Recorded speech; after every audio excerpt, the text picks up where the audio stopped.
I am skeptic. That's how we're going to start this? I'm skeptic. Welcome, I ladies and gentlemen. She is. skeptic. Skeptic. We're not saying septic, we're saying skeptic with a K. Or Oh shit. skeptic with a. What? My microphone was facing away from me and like the other side of the table. Oh. Well, I. that does not help No. anything. So I grabbed it. Good and job. that's why I said shit. Okay. Starting out strong. I thought we would start this episode on a high note. Angela actually was the one that was skeptical earlier before starting. So then that's what prompted me to say, "Oh, you're skeptical?" And then Brienna said, "Let's just talk about being skeptical." And then I said, "We've said the word skeptical a lot in the past 20 seconds. What if we just cut to the standard intro we always do for this podcast, and then we'll come back and actually talk about being, A say it with me, skeptic. skeptical, Yeah, okay. Well, or a skeptic, or I botched it. It's fine. Move on. welcome to our podcast where we take deep dives. Looking at various topics through a Paranormal lens. Brianna, can you help us out here? What is skepticism, and why is it important for paranormal investigators to go into investigations being skeptical Oh, as opposed to being a blind believer? one What were you gonna say, Angela? 1 second. Are you guys able to turn the volume up? Huh? It's really quiet on my end. I'm Like, I don't skeptical. know, do you have to do something with your microphone? Mm-mm. No, No? What the heck? Maybe it's my computer. Maybe my It's computer just being probably your stupid. computer.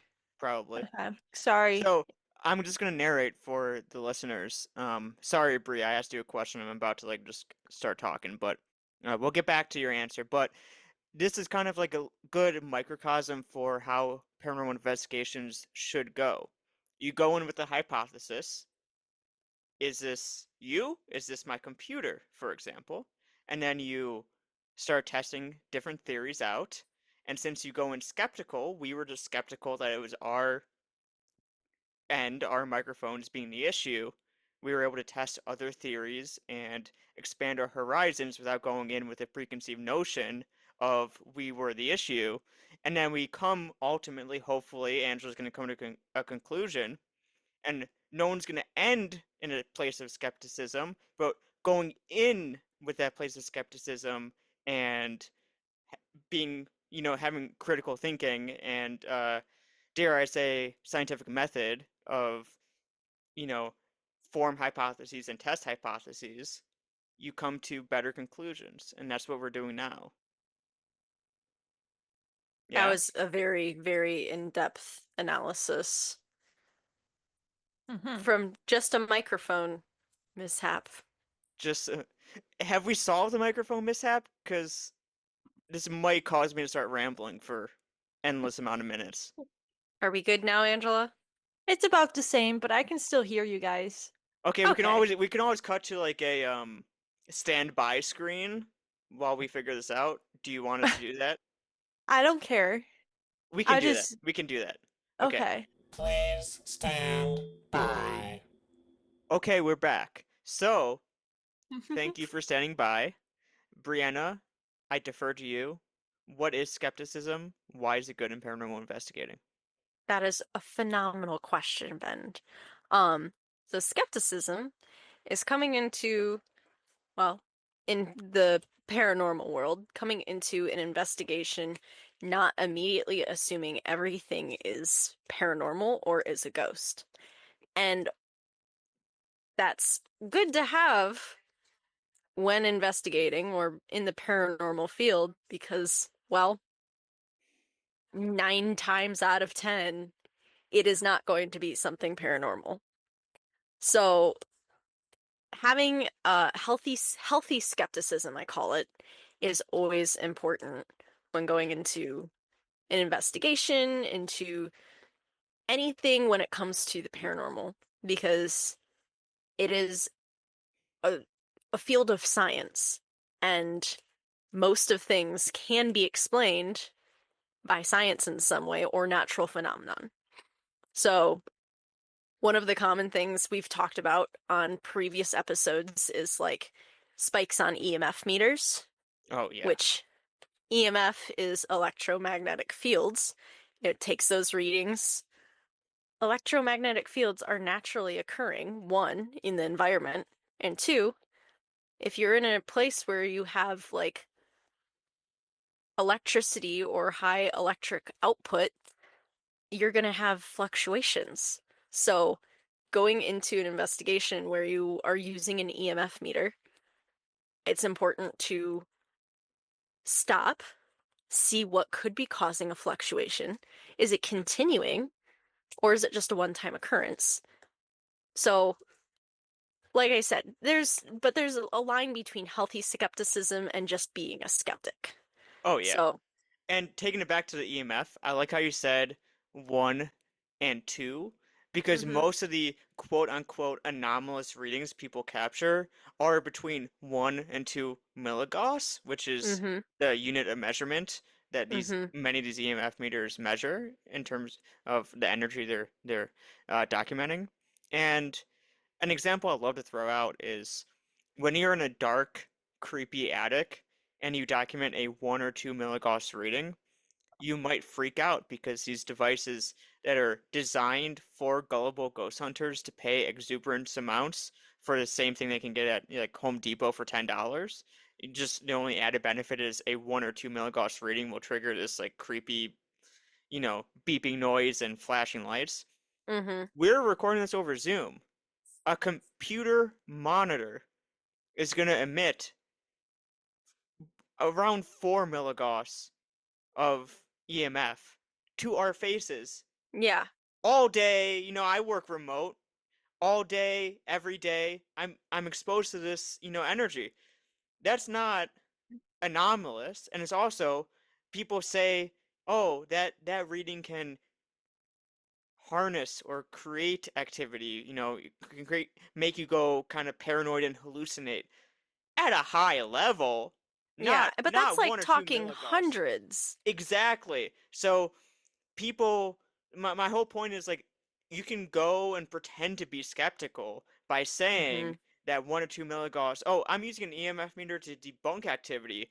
Oh, it's going 1 or 2 milligauss. That's causing hallucinations. That's not true either. That's just as pseudoscientific as saying that 1 or 2 milligauss is creating or is evidence of a ghost. Yeah, So yeah. actually knowing what It you're talking about is is important. Yeah. probably the first step. Yes. I think that's we can all agree to that. Yeah. But yeah, Um, healthy skepticism, going back mhm. to how you kind of ended that. Would you agree that healthy skepticism is going Well, in skeptical, I think but it's not always good to go into a location skeptical because everyone always hypes up locations, hypes up their experiences. Um, you always hear the lore or the stories about the places. So sometimes your brain already has a preset of what's going to happen while you're there. Mhm. And that's not always the best way to enter a investigation or a haunted location or some sort of paranormal situation because you're going to go into that situation with your levels already heightened, already jacked up, already full of adrenaline, and any little thing that's going to happen is going to seem 10 times more than what it actually is, which can be fun, Mhm. but did that thing that happened mean, like, was it actually paranormal? Well, not only that, it's if you're going into a location with expectations already, you're going to be missing out on other things because you're so focused on those things that people tell you about. Yeah. Hmm. So a part of healthy skepticism is trying to eliminate bias. Yes. That's a great way to put it. So, eliminating bias, but also there's to an extent where you like don't want to be like, "Oh no, that wasn't anything." Like there's the person who's like, you got two ends of the scale. You got someone who's like, oh my gosh, that little creak in the floorboard was a ghost, when it's probably just the house settling. Or you have someone who's like, something moved on its own, or they saw something, but no, that wasn't paranormal. It can be easily explained, but there's no way to explain it. So there's a fine line, like right in the middle somewhere. Well, I think so. Would you agree or disagree that if you go in assuming you're going to find a ghost and believing that we've talked about orbs before as well, that believing every uh, pixel, every dust particle is the ghost, right? And believing every spike on an EMF meter is a ghost, believing every creak in the floorboard is a ghost, going in believing everything is a ghost. Are you more likely to end the night believing everything is a ghost or coming to a critical, actual grounded conclusion? Or if you go in being skeptical, are you more likely to rule out the things that aren't a ghost and come away believing that something could be anomalous or paranormal? I think it holds more value to go in being skeptical and have your mind changed. Yes.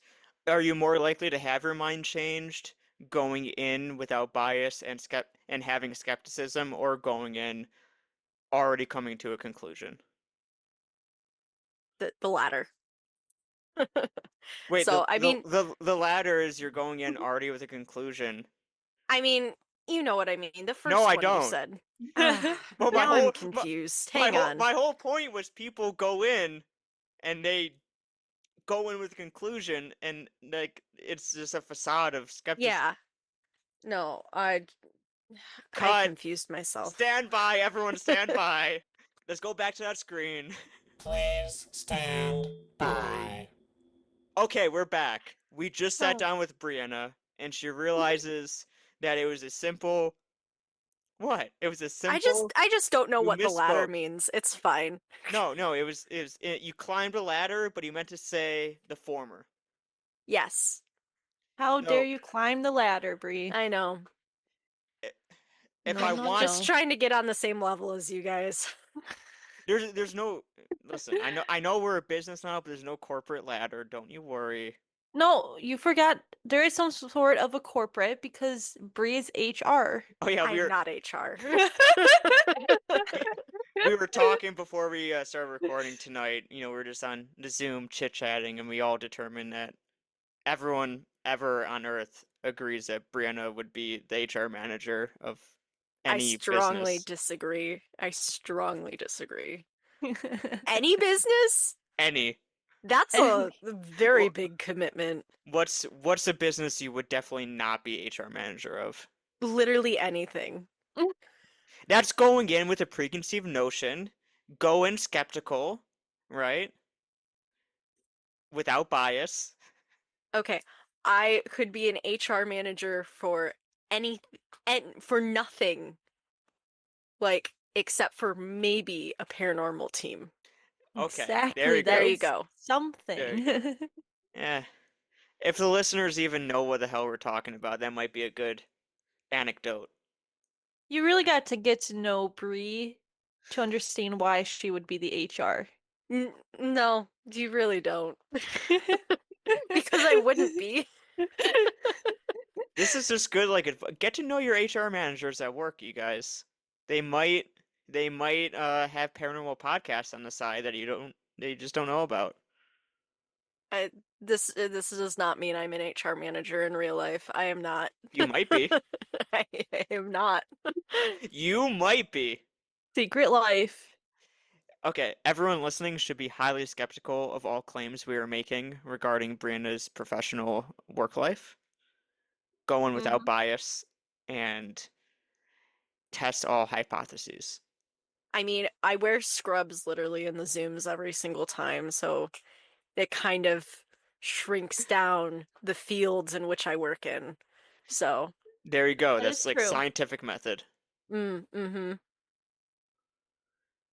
Yep. So, So, anyways, anyways, back to healthy skepticism. and healthcare. Where are you getting at? Well, What are you getting at I'm right just now? you're wearing scrubs, so I'm thinking healthcare. Or can we move Okay, yeah. Okay, yeah. past? Let's just move. We're going to Ow. like what? How did I hurt you? No, I was holding my dog's bone for Oh, her to chew on it, and she bit me instead of the bone. well, Oh, no, 'Cause no one listen. Daisy. Here's the thing about our podcast. 95% of the people listen. There's a few people that watch. Only the few people that watch knew that your dog bit you. Everyone listening is like, why are you saying well, ow? you guys didn't know that she bit me either. You can't see her. Well, I saw you react to something. Oh, okay. Again, I'm going in skeptical, level-headed, without bias. Oh my goodness. Being ghost hunters, we go in without preconceived notions. Should you put that on a button? I might, because being ghost hunters, we make buttons for Yes. paracons. Okay, Yes. so we need to tell you that we are thinking about putting like comments that are just like weird or like hate comments or whatever on buttons and then giving them out at like events and stuff. Because why not? Why Who not? doesn't Exactly. love a They're good funny. We have some really unhinged funny comment? ones. Anything left over will go on beyondtheafterlife.com, which Yeah, I know it's not, you can't access that site yet. I kind of dropped the ball on that. I promised it would be out last week, but we own the domain now, and at some point we'll turn beyondtheafterlife.com into just like a meme shit posting, just kind of fun merch website. Hell yeah. heck yeah. It's actually owned and operated by. Please stand by. Going back to skepticism, you asked earlier if this was a good topic, and you're like, I'm a little skeptical. And I was like, Mm-hmm. don't be skeptical. This is a great topic. Yeah, I mean, it isn't like one of those ones you can talk about forever because you can only nail the head. I don't know what I'm saying. My Nail the brain ha- just Wait. hang on. I said nail the hammer, but it should be hammer the nail. My brain just completely stroked out there for a second. I had no idea what I was saying. I didn't. Um, There is some idiomatic phrase about nailing a hammer. Wait, no, hammering a nail. I keep messing it up now. hitting a nail on its head. Hitting Yeah, a yeah. nail on its Yeah. head. I still don't think that's the saying. Nailed it. Anyways, uh, I don't even remember what I was gonna say. Oh gosh, we need to get back Well, on track. it's an important topic. You know why? Yes. Because on this podcast, and as most investigate, like I've gone on the soapbox before about how one of the biggest problems in the paranormal right now is like no one's like innovating, thinking outside the box, experimenting, and all that.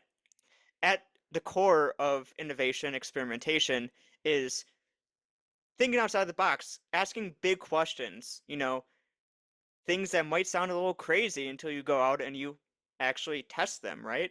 Mm-hmm. Look at the episode we did last week. What happens when demons go viral? Is hashtag Zozo creating egregores? What happens if adults do Bloody Mary? Can you scar children for the rest of their lives? Like, these are questions. If you go in as a conspiracy theorist nut house that just believes everything is a ghost and everything is a conspiracy, and you say these things, people shrug it off. But if you go in asking these big questions skeptically, and in from Mm-hmm. place, where you can have these hour-long conversations every week about big topics, coming at it grounded in a place of just like, I wonder if, and forming hypotheses. That's what skepticism should be. Healthy skepticism is going in without a conclusion, asking big questions, experimenting, hypothesizing, and figuring it out. You can't ask. You can't, like, imagine if someone that just like believes everything is a ghost and everything is a conspiracy and can't have their mind changed, ask the same questions we're asking. It would turn. That's what turns the paranormal into like a laughing stock. Mm-hmm. Yeah, I think that's a good way to put it. Um, Mm-hmm. The paranormal field is full of wonder, and unfortunately, people don't ask those big questions that make you wonder more and want to find out more. Um, And I wonder Because why that is. okay, so it's just because you come across so many people who are just like think of it as black and white, and it's like, oh, it'd be impossible for this to be the case. Or it'd be, you know what I mean? So, yeah. Yeah, black and white thinking, also the sensationalizing of it, right? mm-hmm. I think if you go in thinking you're gonna make a viral video, you need to produce one, when in reality, 95% of the time, nothing happens that is worth putting in a viral YouTube video. Like you see, like, the episodes of the TV shows. They film hundreds of episodes to air 6 in a year, Mm-hmm. Mm-hmm. but people like Sam and Colby have to put out one a week. So, and it's the same amount of activity every week. Not saying Yeah, Yeah. anyone's faking anything, but like there is a disconnect there. Mm-hmm. that's fair. Yeah. I'm not saying there's anyone faking anything, but if you don't want to fake anything, you can at least go in believing everything is a ghost. I believe that most of the paranormal shows out there that people say are quote unquote fake aren't actually fake. They're not like faking content. They're just misinterpreting things as Yeah, paranormal. Yeah. misinterpreting and And making it more was I don't know the word obnoxious. Viewer friendly, Yeah. mm-hmm. Yeah, making viewer it more interactive. entertainment. Yeah. But I do believe that for the shows, I think some of the evidence that they do show us is actual legit things. I think, but there could be things behind them to explain a more reasonable, like, reason Mm-hmm. for some of this evidence that they just blow it away. You know what I mean? Yeah. I They cannot don't. think of any words today. No, you're good. I mean, like it's true. I mean, you most of the shows these days focus on like orbs and things that are so easy to disprove, but also so Mm-hmm. easy to blow out of proportion and Mm-hmm. spend Yeah. 5 minutes explaining why this is the only camera that just flew by. Yeah. Therefore, it Yeah. can't be, so um, and then you filter in all these and factor in all these explanations and hype everything up with hyperbole about why it's a ghost. And then the viewer instinctively just assumes, "Wow, that place was so active," when in Yeah. reality, it It's was not it was so just much. misinterpreted Yep. activity. You don't need to. People don't need to fake things anymore Well, to it's make not only things. that people are going in thinking that, oh, those places are really active. They're going in thinking like, oh, orb, every single orb they see, that's a ghost because they're getting like misinformed Hmm. by these popular TV shows and like channels or whatever, you know? Well, not even that. If you believe that orbs are ghosts and you're consciously or unconsciously misguiding your viewers Mm-hmm. and mistaking this for real paranormal activity, I don't even think the mindset is, wow, the space was so active. I think the mindset these days is, wow, this will be great for YouTube. Yeah. Mm. Yeah. We got 5 orbs tonight. Hell yeah, we got a video out of this.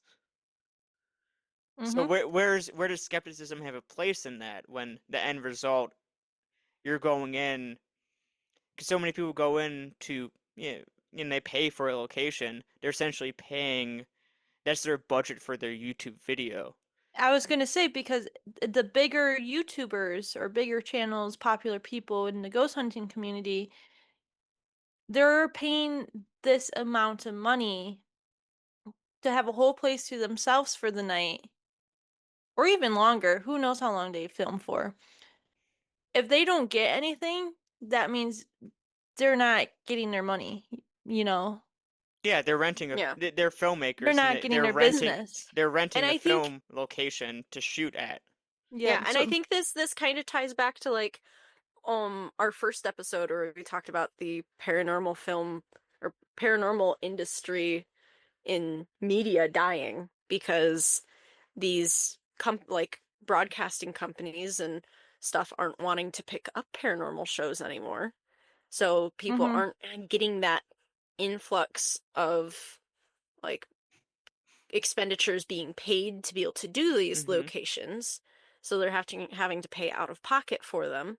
Exactly. And the only way you can do that is if you have people who are like subscribing to you and watching your content and doing all those things. And Mm-hmm. if you don't aren't getting activity or having things happen when you're on investigations, you aren't going to get that viewer content that's going to Yeah. make you the money to be able to do And investigations. Yeah, So yeah, and and it's like because of it's a catch 22 because exactly. like mm-hmm. either you make content that people are going to like and it's going to be clickbaity and react to everything, but you're going to get viewers Mm-hmm.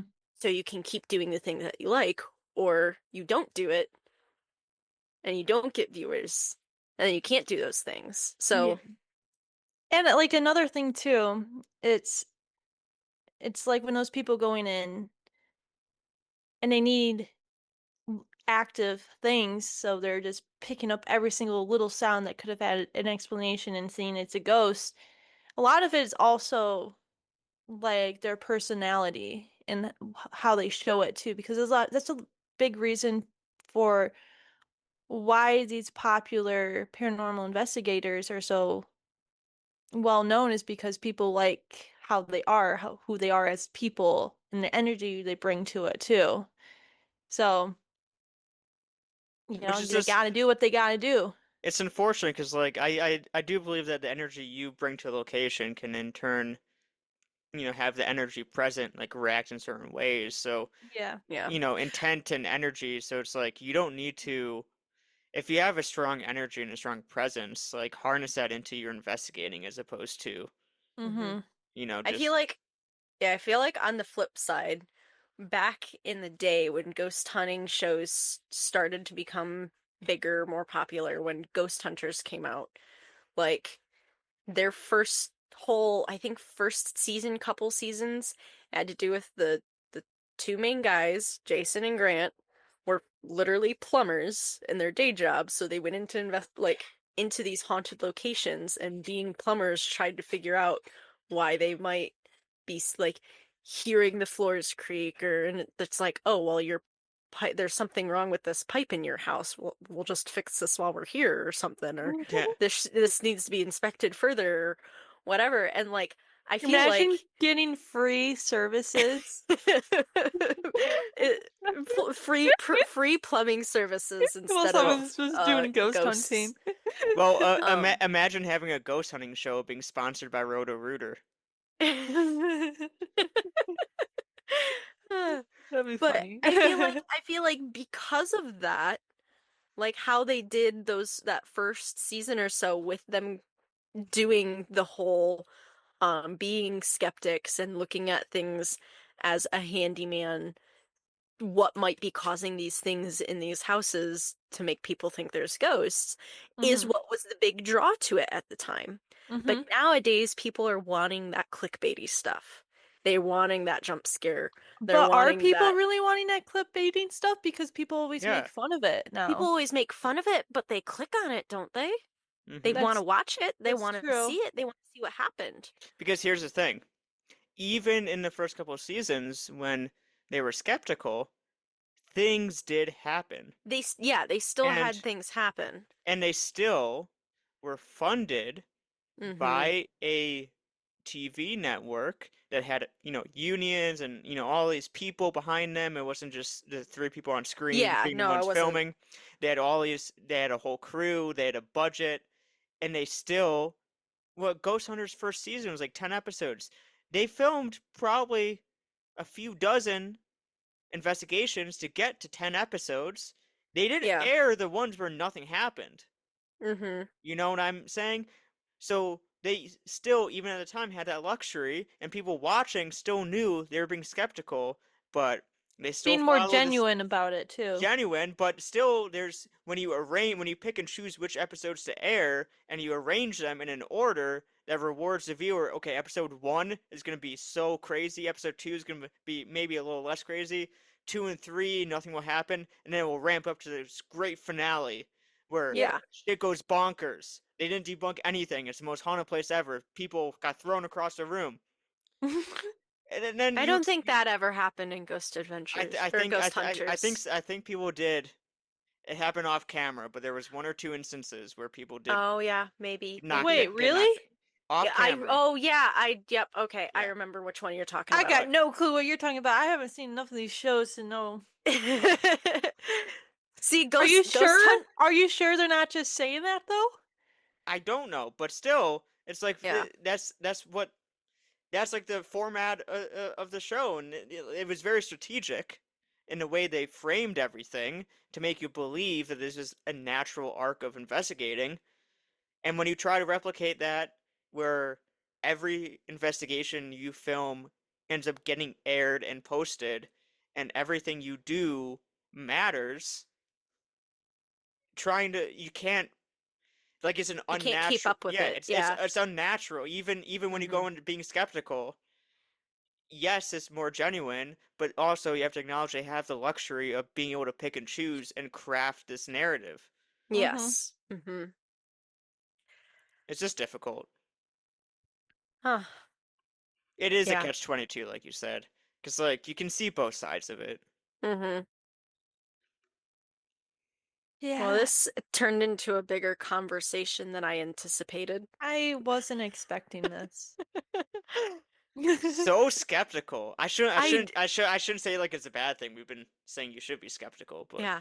No, I was expecting like, oh yeah, to talk about the EMF thing and then like maybe a couple other pieces of equipment where you should be skeptical with and like why it's good to be skeptic, not a whole deep dive on like skepticism within the um within social media and media platforms of the paranormal well, field. what are the other devices? Like, just quickly go through like, Oh, just like Hmm. using the spirit box, like oh yeah. Mm-hmm. not everything that comes through the spirit box is something paranormal, and we've already touched on Ouija boards and spirit I boards, feel and like every single piece of every single ghost piece of hunting equipment equipment. has some Yep. sort of human error or some sort of environmental interference that Factor. can Yeah. cause a reaction that people Mm-hmm. can take as being paranormal when it's just normal. Yeah. I take every single thing that we can get from like uh our equipment very like With a grain what of salt. yeah, grain Yeah. of salt. Yeah. Unless I will think more into it, thinking and maybe it is paranormal when you're having like active conversations with these equipments responding to you, like Yeah. something's going on and off on command and, Mhm. be like, hey, tap this once. Or if it's a yes, tap it twice for two, and it does that constantly. And then it's just, then I'm more like, oh, this is actually really interesting compared to a capel just going off once. You know what I mean? Yeah. Well, that goes into the repeatability of it. If you're going in Mhm. skeptical, you want that repeatability to confirm and reaffirm your belief that's going to be a changed belief, right? If you want to change your belief, you need repeatability and experimentation and yada yada yada. Mhm. Mm-hmm. But it's interesting too, we all have our blind spots. I mean, like, I'm like a bit of a camera geek myself, right? Mhm. You know, Really? I yeah, didn't know. I can I go on, wouldn't know. I You know, wouldn't know. well, I can go on a soapbox about orbs and, You already did. yeah, don't bring it up again. But No, we don't need to talk about it no, again. I can for a lot Don't. longer. And many other things that happen visually with cameras that can create perceived paranormal experiences. But I'm not like a big audio guy. So when someone presents me with an EVP, I'm Mhm. more likely to respond with like, "Oh my God, what is that?" to an EVP than if someone shows me a visual capture and my first thought is, "Well, couldn't that be this, this, and this?" You know what I'm saying? Mm-hmm. Like we all have our Mhm. blind spots. But if you had an audio engineer a EVP, or like heck the composer we're working with, or like hand someone that works in the audio medium an EVP, they're gonna snap right into like that could be this, this, or this, and ask all these questions. And I won't even know what it means. but you show them an orb and they might think it's a ghost. So like Yeah. we Yeah. all there's a lot to it too in terms of our own blind spots. I think the important thing is when you're using equipment, period, for paranormal investigations, you should be knowledgeable to an extent with them, or Yeah. as knowledgeable as you can be, so Yeah. you can determine whether what is happening is natural or if it's unnatural phenomenon. So, And work with a good team that and has work with a good team. and That helps. trust the people that are knowledgeable in their fields. Trust your peers. Yeah, I think that's Mhm. all important. Mm-hmm. Mhm. So, Skeptics unite! uh, for the first how many years? 6 years of ghost hunting together, Ben did not believe in ghosts. He didn't believe in He, ghosts when I first met him either. So yeah, he did not. He was adamant that ghosts were not real. He believed in paranormal phenomenon. He believed in the paranormal and things like that were unnatural. But he refused to admit that ghosts were real. Well, yep. I feel like once you admit that love is real, you have to admit that ghosts are real too. Ah, I Aww. mean, ew, gross. Oh, Get that out of this podcast. disgusting. I'm gonna bleep that. I'm gonna be. No, don't. Once you admit that. Please stand by. Benjamin Goldman. What? I don't know, I just felt like saying your full name.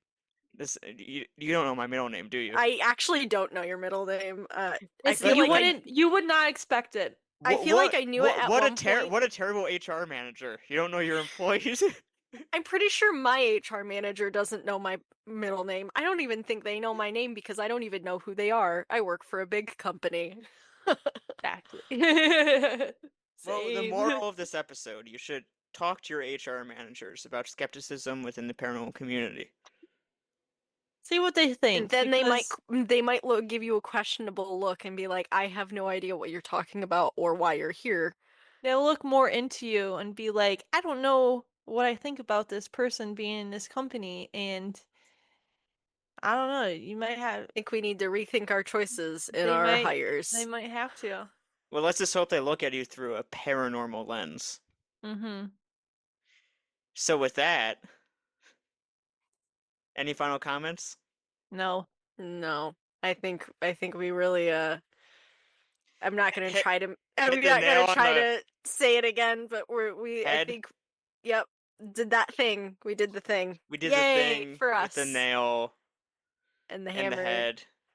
I don't think there's a hammer in this thing at all. What I about Hammer like the know. nail. hit the nail in the coffin is the thing too, right? Yeah. Yeah. I hate idioms.